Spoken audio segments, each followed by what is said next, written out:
आप किसी कारणवश जनवरी में ढंग से इंग्लिश स्टार्ट नहीं कर पाए तो आपके पास एक और मौका है कि आप फरवरी में दोबारा से रीस्टार्ट कर सकते हो। चलो मैं बताता हूँ किस तरीके से। तो आज है day 16 of 60 days revision series का, और जैसा कि आपको पता है कि हम टारगेट कर रहे हैं जेपीओ 2026 को। और आज जो सुबह सुबह सबसे पहले स्टडीज की शुरुआत हुई थी वो हुई थी हमारी सीटिंग अरेंजमेंट से, वो भी मीन्स लेवल जो कि हम रीजनिंग में कर रहे हैं। ठीक है, उसको करने के बाद फिर मैं बताता हूँ, फिर मैं लेके बैठ गया था प्रैक्टिस। प्रैक्टिस में ऑलमोस्ट मैंने ईएस ऑफिसर की जो रीजनिंग की पीडीएफ थी उसको सॉल्व करा था, और इसको करते करते मुझे हो गए थे 9:15। अब 9:15 कैसे हो गए थे, मैं 7 बजे पढ़ने बैठा था।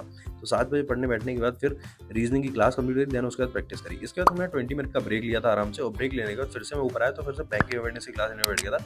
बैंक अवेयरनेस आपको पता है कि मैं आशीष सर से ही कर रहा हूँ और किसी से नहीं कर रहा हूँ। अब बारी थी इंग्लिश की क्लास नहीं थी। इंग्लिश में एक्चुअली अभी क्लोज टेस्ट चल रहा है, और मैंने आपको बताया था कि इंग्लिश के लिए देखो परफेक्शन 2.0 स्टार्ट हो गया और बिल्कुल बेसिक से जीरो से स्टार्ट हुआ है। तो जो दोबारा से रीस्टार्ट करना चाहता है वो आराम से कर सकता है। उसे अभी सेंटेंस रीअरेंजमेंट कराया जा रहा है उसमें, तो आप आराम से दोबारा से स्टार्ट कर सकते हो अगर आपका मन है तो। ठीक है, और क्लोज टेस्ट कंप्लीट करने के बाद फिर मैं आपको बताता हूँ, फिर लेके बैठा था मैं प्रॉपर इंग्लिश की पीडीएफ सॉल्व करने। इंग्लिश की पीडीएफ सॉल्व करने के बाद फिर मैंने सीए करा था। सीए आज मैंने दोपहर में 12 बजे करा था। ये सब हमारा ऑलमोस्ट 2 बजे तक कंप्लीट हो गया था, और इसको कंप्लीट करने के बाद अब बारी थी टोटली प्रैक्टिस करने की। टोटली प्रैक्टिस में क्या गाइड ली, देखो प्रैक्टिस का अगर मैं अपना सोर्स बताऊँ आपको, तो मेरा सोर्स ना अभी केवल दो ही है। एक तो आपका एएस ऑफिसर का पीडीएफ, देन दूसरा गाइड ली। बस जितना सोर्स लिमिटेड रखोगे उतना अच्छा है यार। और मैं चीज़ें इसलिए एक्स्ट्रा बताता हूँ भाई, जिससे क्या है, देखो यार जरूरी नहीं है कि हर इंसान को हर चीज़ समझ में आ जाए। ठीक है, हो सकता है कि आपको एएस ऑफिसर का पीडीएफ समझ में नहीं आ रहा हो तो आप गाइडली से कर लो, गाइडली समझ में नहीं आ रहा तो रैंक फाइल से कर लो, जहाँ से समझ आ रहा है वहाँ से करो। बट ये है कि जितने भी रिसोर्सेज है ना उनको लिमिटेड रखो तो काम अपने आप होता चला जाएगा। ठीक है, गाइडली की बात करी जाए तो गाइडली आज डे 8 कंप्लीट किया था।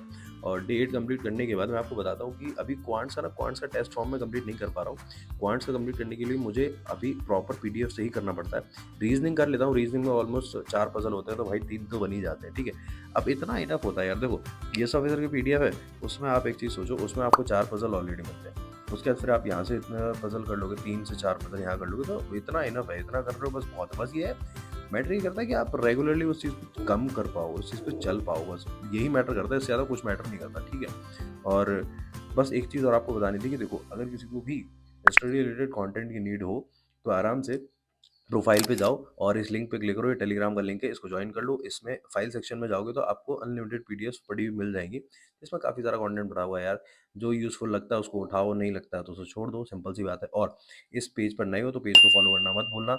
इसी के साथ मैं बताता हूँ, ऑलमोस्ट जो ये गाइडली की प्रैक्टिस थी ये हमारी 4 बजे तक डन हो गई थी, और 4 बजे तक पीडीएफ से सारा कुछ डन करने के बाद फिर मैं कहा एक काम करते हैं, बुक खोल लेते हैं, बुक से थोड़ी देर करी प्रैक्टिस, देन उसके बाद कर दिया